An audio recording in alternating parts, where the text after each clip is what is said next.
Mà giờ sô cô la cho mình.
Hết chưa chị ơi? Đấy, đấy. Em mà thế này thì đó ăn xong rồi về. Có chưa?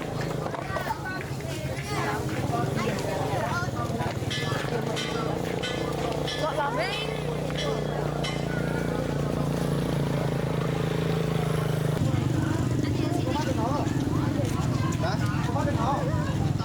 Tôi bắt sao được? Em hỏi sao đi đâu mà nó chóng thế này?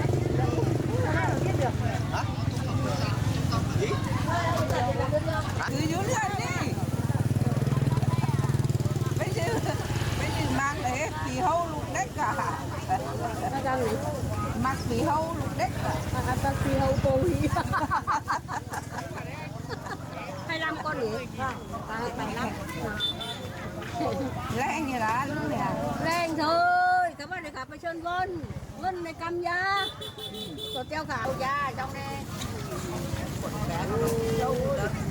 Đăng ngoài, đăng ngoài, đăng ngoài.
Đấy.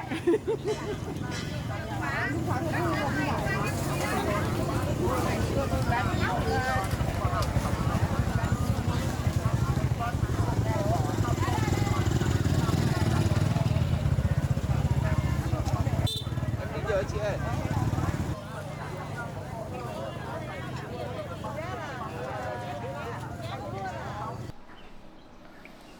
Anh đang làm cái gì vậy? Anh đang xem mấy cái kế hoạch của mấy công ty nhỏ. Bây giờ công nhận là nhiều công ty mọc lên như nấm, mà kêu gọi thì cũng kêu gọi rất là nhiều, nên là anh phải cân nhắc rất là kỹ trước khi mà đầu tư. Để mà đầu tư được một công ty nó phát triển mạnh thì chúng ta cần phải tìm hiểu rất là kỹ. Đúng rồi. Đấy. Lỡ ngớ là dính đòn ngay. Rồi, em mời anh uống nước nhé. Thế dạo đây cái công ty về xây dựng của nhà mình ấy, là em đang quản lý đấy là với cái công trình gần Tết đây là xong hết chưa? Hiện tại thì cũng xong khoảng 95% rồi. Đấy, Thế thì tốt. còn vài dự án trên kia thì chắc là lát nữa em sẽ lên cho anh em triển khai kế hoạch để bắt đầu làm luôn. Hôm trước anh cũng có dịp đi lên trên đấy xem khảo sát, anh thấy thăm các công nhân ấy thì anh thấy là thực sự họ rất là vất vả tại vì mình làm việc ở trên cái khu vực vùng núi như này. Em cân nhắc xem là nếu được thì em thưởng thêm cho những cái công nhân ấy thêm khoảng tầm 20% nữa. Thì hôm vừa rồi em cũng lên triển khai cho anh em rồi, cho anh em đơn vị quản lý và bên kế toán là chỉ thưởng 10% thôi, tại vì em thấy là đợt này là mình cũng trừ rất là nhiều khoản. Đấy. 10% thì anh thấy là hơi ít. Thế thì em cân nhắc xem 15% thì có được không? Cái đấy thì bọn em cũng đã tính kỹ hết rồi em. Tại vì phải 10% thì mình mới có đủ gọi là cái lượng thu để mình chi trả cho các nguồn khác. Nguồn tiền của chúng ta thì nó cũng không phải là hạn hẹp, cứ coi như là cái dịp cuối năm này mình bỏ thêm cho công nhân họ có cái đồng ra đồng vào thôi. Nếu mà anh cũng nói thế thì để lát nữa em sẽ lên báo cáo với bên kế toán và bên quản lý thì nhắc nhở công nhân thưởng thêm 15% thì họ sẽ nỗ lực làm việc hơn. Ở trong cái nguồn vốn thì anh cũng hôm trước anh cũng thống nhất với em rồi, anh sẽ cắt là 10% là khoảng tầm 100 tỷ để anh đi đầu tư cho các công ty nhỏ. Thì trong cái khoản đấy thì anh cũng đã nói với bố rồi, thì bố cũng đồng ý. Thì hôm nay là cũng thông báo lại với em là hiện tại anh đã đầu tư khoảng 30 tỷ vào hai công ty, một công ty về hoa quả sấy và một công ty là cũng là về xây dựng, hiện tại đang có rất là nhiều cái đấu thầu ở đây, nhưng mà họ sẽ không cạnh tranh cho mình mà họ sẽ là bổ trợ thêm cho mình thôi. Đấy thì cũng nói lại với em như thế để mà em nắm rõ được thông tin nhé. Sự cái mảng đấy thì trước đây em cũng đang chuẩn bị góp ý với anh, mà anh làm được như thế nào cũng rất là giỏi, rất là tốt. Tức là cái công ty này ấy, nó đã hoạt động được khoảng tầm 5 năm nay, cái biên lợi nhuận của nó cũng khá là cao. Thực ra là nó muốn hợp tác với mình là tại vì nó vào đây thì nó xin giấy tờ sẽ hơi khó, xin những cái giấy tờ để mà họ ký kết để mà cho họ được xây dựng ấy, cho cấp phép xây dựng đấy là nó hơi khó. Chủ yếu là nó muốn mình đầu tư vào là tại vì công ty mình là to nhất ở đây, có tiếng nói ở đây nên là nó muốn nhờ cậy bên mình thôi. Được. Còn công ty này theo anh nhìn nhận 20 tỷ thì nó không thiếu đâu. Em nhìn những cái khoản thu của bên nó xem. Này, như này. Nó không thiếu tiền công ty này. Khoản thu như này là cũng gọi là rất là đáng khâm phục. Còn lại một công ty hoa quả sấy thì nói thật là trong cái dịp Tết này thì nó muốn làm thì anh cũng nói chuyện rất là rõ rồi, là đầu tư sẽ theo hai bước. Nhà đấy là kêu gọi có 4 tỷ thôi, nhưng mà anh thấy là đấy cũng là người bạn của anh cũng lâu năm nên là coi như là anh cũng tiềm năng về công ty thì thực sự anh thấy nó không quá là tiềm năng, nhưng mà cũng là bạn của mình thì coi như là mình cũng giúp nó. Là hai đợt, một đợt là 1 tỷ Và sau khi mà anh bỏ ra 1 tỷ vào cho công ty đấy thì công ty đấy bắt buộc phải sinh ra lợi nhuận và phải cho anh một cái bài toán rất là rõ ràng về cái biên lợi nhuận đấy, thì anh sẽ đổ thêm vào 3 tỷ tiếp theo là vào đợt 2. Nhưng mà nếu mà khi mà anh đổ xong 1 tỷ đấy mà anh không thấy được cái bài toán kinh doanh của họ thì 1 tỷ đấy coi như là tiền họ vay mình. Đấy. Được rồi. Nói chung là trước giờ em rất là tin tưởng anh. Đến thời điểm hiện tại thì anh chưa thất bại bao giờ. Đấy, thì em cũng hy vọng đợt này thì anh đầu tư vào những dự án đấy sẽ thành công rực rỡ. Cũng nhờ có em bên cạnh chứ anh mình sang gánh vác được hết.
Mình đang bảo là cho 2 chị em một đôi. Để đang bảo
Hoài ơi, nhà sữa đây Hoài ơi.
Có chùa.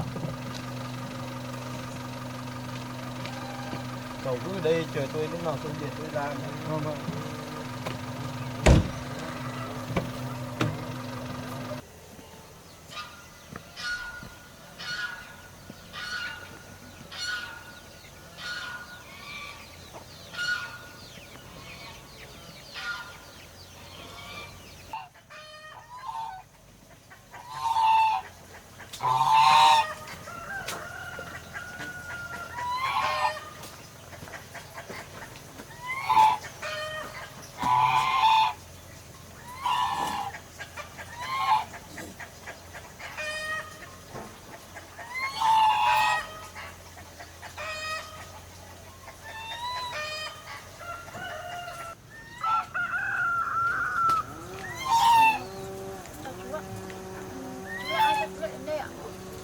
Cách đây 30 năm là nhà của tôi mà.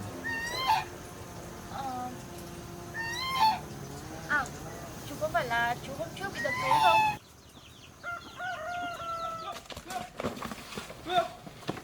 Ôi trời ơi. Chú ơi! Tôi vào đây ạ! Ôi. Chú ơi, túi ở đây ạ! Cảm ơn cô. Có sao không? Chú thử kiểm tra xem có thiếu gì, có mất gì không? Vốn còn đủ, không mất gì đâu. Cảm ơn cô nhé. Cô có sao không đấy? Cháu không sao. Đúng rồi, cô có phải cái người không giúp tôi đấy không? Đúng rồi chú ạ. Cháu mời chú vào nhà.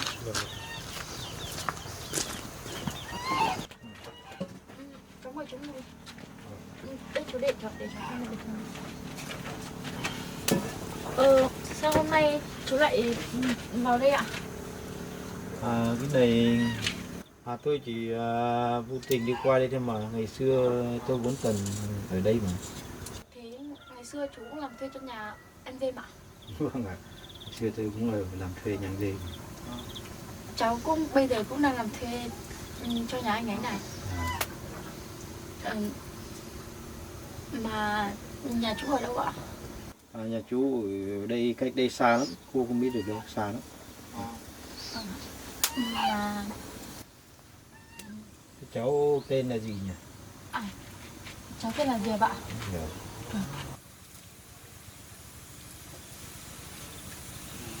Kim Diệp à? Vâng, cháu tên Diệp. Mà có chuyện rồi chú? Không có gì đâu. Chú nói trước, hay để cháu nấu cơm, cháu mày ăn không? Thôi không cần đâu chú, không chả nói gì. Cũng chả có dịp mấy khi chú đến đây ấy. Với cả cùng là người làm thuê với nhau mà chú. Hôm nay cũng coi như là cháu mời chú một bữa cơm. Chú ở lại ăn cơm với cháu nhá. Thế chú ngồi đây cháu đi nấu cơm ạ.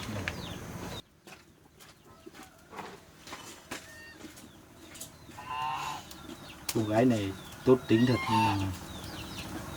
nhưng tôi không hợp với con trai của tôi.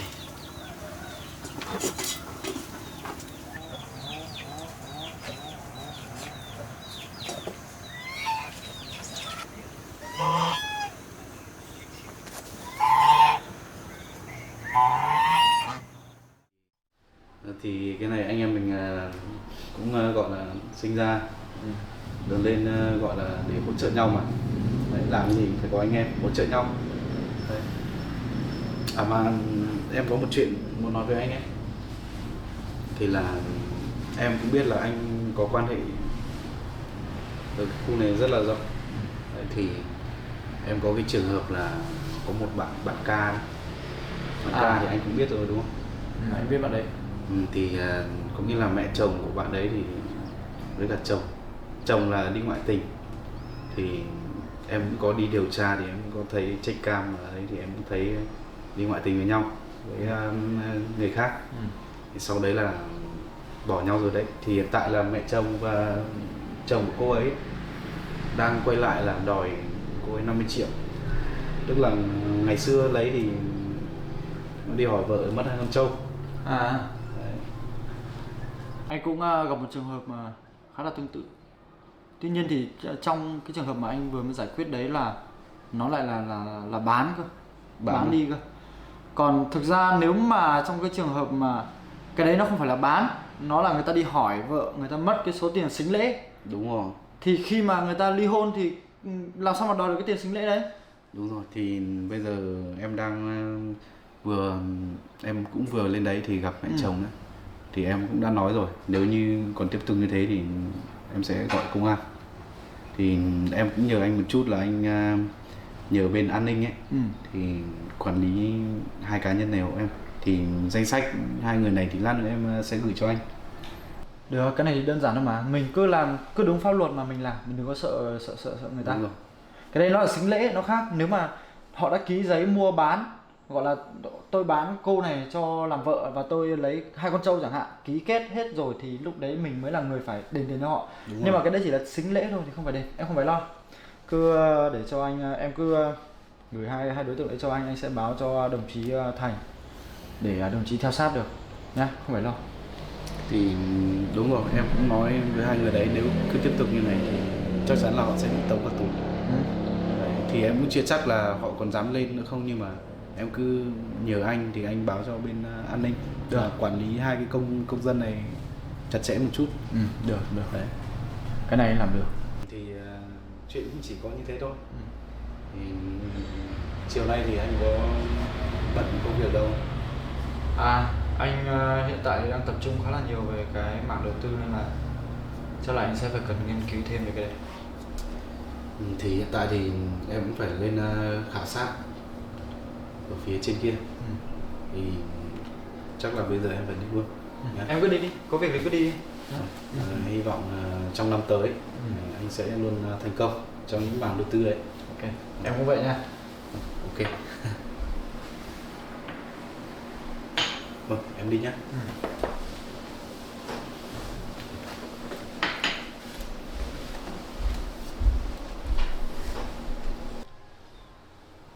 Vậy mà mình tưởng là mỗi trường hợp của cô Diệp là như thế, hóa ra ở khu vực này ai cũng như vậy à?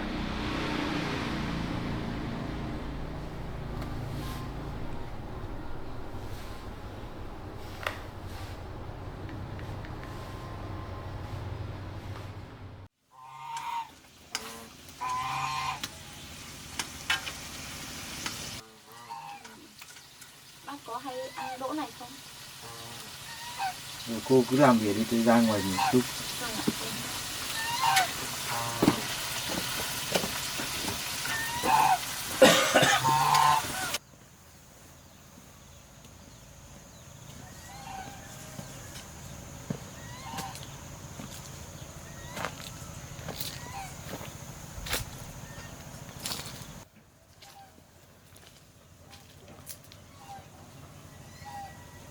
Ba mươi năm rồi mà thay đổi rất nhiều.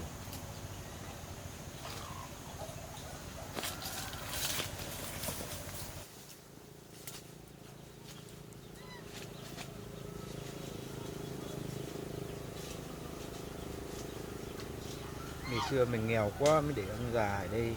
Một thời gian nữa mình sẽ mang ông đi ăn nơi ăn nghỉ đàng hoàng nhé.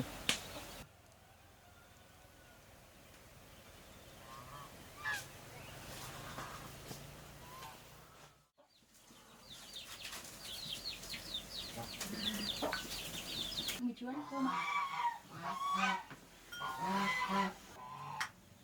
Cháu mời chú ăn cơm nhá. Chú ăn thịt đi. Người làm thuê như chú cháu mình chắc ít khi được ăn thịt lắm chú nhỉ? Chú ăn cơm.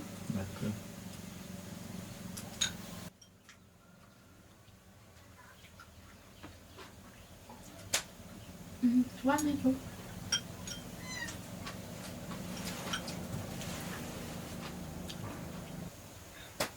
Lâu mới được ăn thịt chú không nỡ ăn à? Chú cứ yên tâm, chú ăn nhiều mà, hôm nay cháu mời mà. Được, ăn được mà, ăn được. Chú ăn nhiều mà.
cảm ơn cô về bữa cơm này rất là ngon. Nếu mà đồ ăn ngon thì chú đến đây đi, ngày nào cháu cũng nấu cơm rồi chú cháu mới ăn cơm. Tôi không cần đâu. Tôi nói thật với cô, tôi không phải là người làm thuê. Tôi là bố của Duyên. Dạ, chú là bố của anh Duyên ạ. Vâng ạ. Tôi biết là cô và con trai tôi yêu nhau, nhưng mà tôi không đồng ý. Con trai tôi là một người học cao, tài giỏi. Cô thì không biết chữ, nhưng tôi không đồng ý. Với lại cô đã lấy chồng một lần rồi. Cô là một cô gái rất là tốt, nhưng mà tốt thôi chưa đủ. Cô nên tìm một người mà cùng lớp để yêu. Cô không xứng đáng với con trai của tôi. Cô có hiểu tôi nói gì không? Dạ cháu hiểu rồi ạ. Không phải là tôi không cho hai người yêu nhau, nhưng mà một con trai tôi rất giàu, cô rất là nghèo, không thể hiểu được với nhau.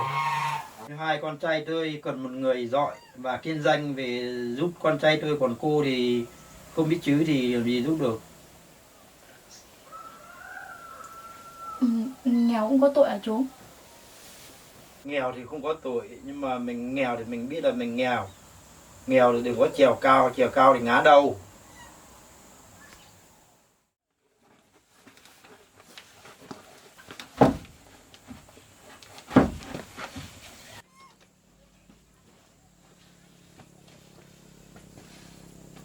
Cô sẽ nhớ lời tôi nói nha. Và cảm ơn bữa ăn của cô nhé. Chào chú ạ.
Diệp ơi! Diệp! Diệp! Diệp ơi! Diệp!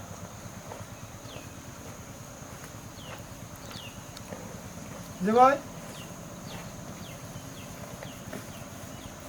Diệp ơi!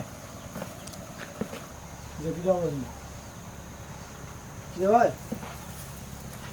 Diệp! Diệp ơi!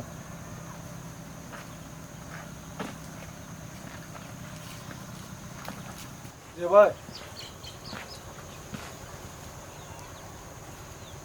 Hay là cô ấy đi làm chưa về nhỉ? Thôi mình ngồi đợi cô ấy vậy.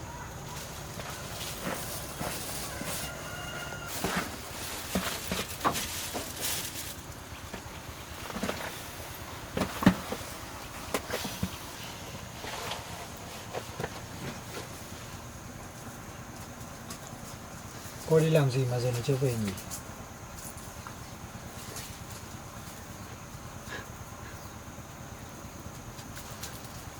Haki!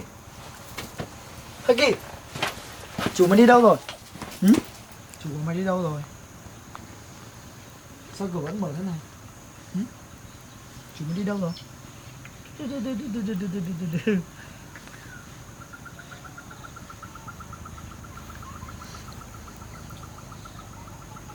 Chắc là mình phải tìm ra hộ cô ấy. Đây nhá, tao đi tới sau nhá.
Sao cô ấy đâu về thế nhỉ?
Bắt đầu.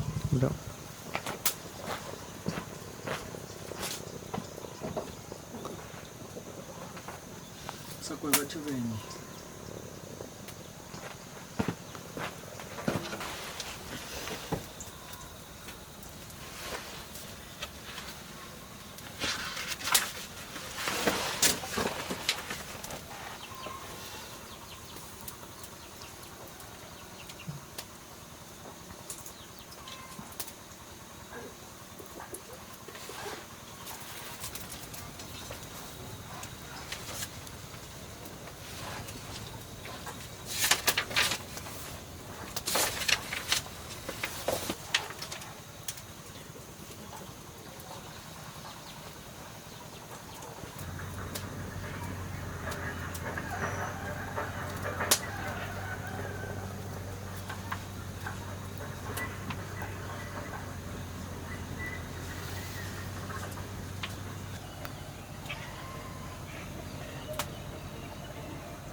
Sao muộn thế rồi mà Diệp chưa về nhỉ? Haki, Diệp đâu rồi? Hả?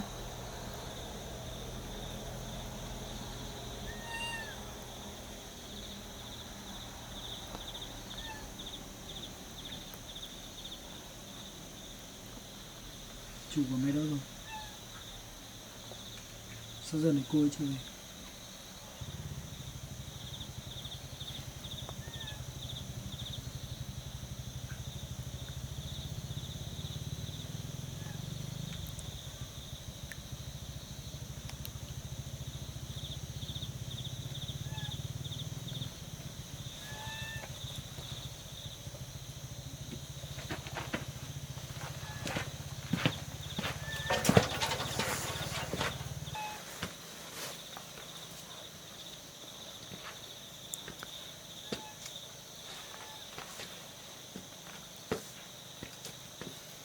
Cô ấy có thể đi đâu được nhỉ?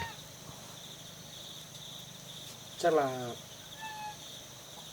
cô ấy có việc gì thôi.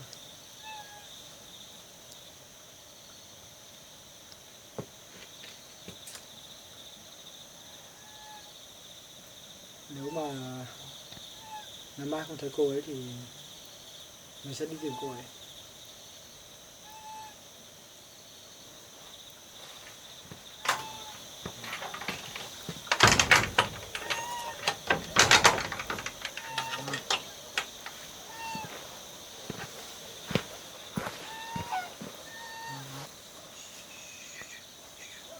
Haki này, lát nữa chủ của mày về thì nói với cô ấy rằng tao rất nhớ cô ấy nhé. Cảm ơn cái người nhá. Tao về đây.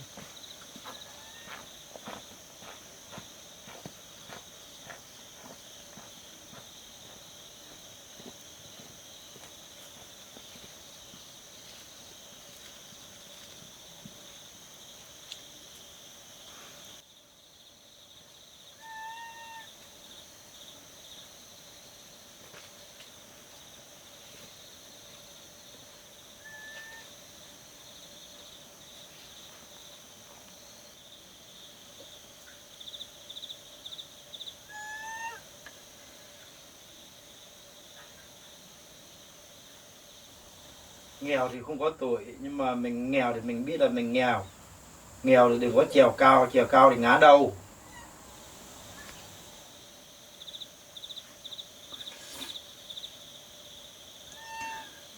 Nghèo không có tội hả Haki?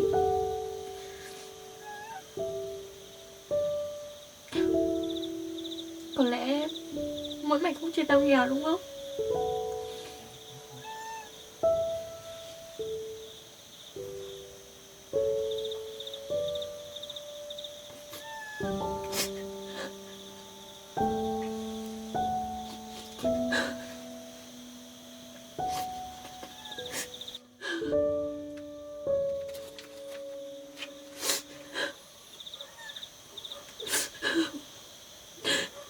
Nhưng mà tao đâu có quyền lựa chọn nào mà tao được sinh ra đâu chứ.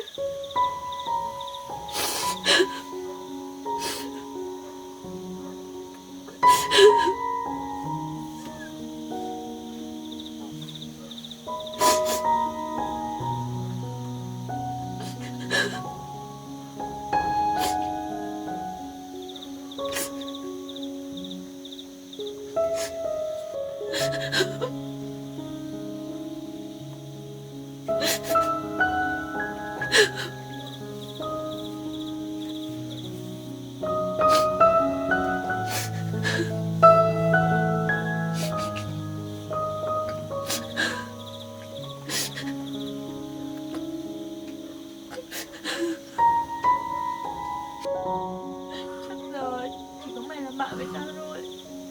Mày không chia tao nghèo, mày không bỏ tao đi đâu, đúng không?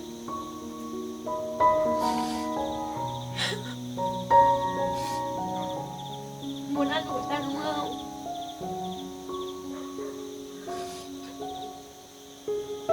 Tao sẽ cố gắng để chứng minh cho mọi người thấy người nghèo không có tội.